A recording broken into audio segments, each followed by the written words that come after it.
How to fix Snapchat support code SS06. Hey everyone, in this quick tutorial, I'm going to show you exactly how to fix the Snapchat support code SS06 error. If you're locked out of your account with this message, don't worry. I'll walk you through step by step. Let's get started. So first, what does SS06 mean? It's basically a temporary block on your account or device because Snapchat detected suspicious activity.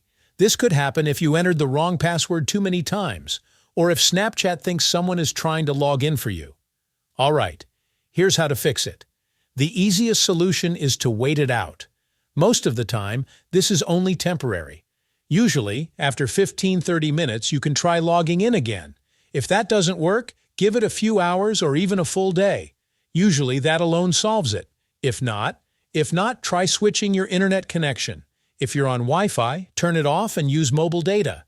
If you're on mobile data, switch back to Wi-Fi. Changing networks often resets the block, since Snapchat sees it as a different connection or device. Another thing you can try is making sure Snapchat has permission to access your location. To check Snapchat's permissions, go to your phone's settings, scroll down and tap on Apps or App Management. This might look a bit different depending on your device. Now look for Snapchat in the list. You can scroll or just use the search bar to find it faster. Once you tap on it, go to Permissions and make sure location access is enabled. Allowing location can help Snapchat confirm it's really you. If you're still stuck, uninstall Snapchat and reinstall it from the App Store or Google Play. That gives you a fresh start and can clear out any errors. And that's it.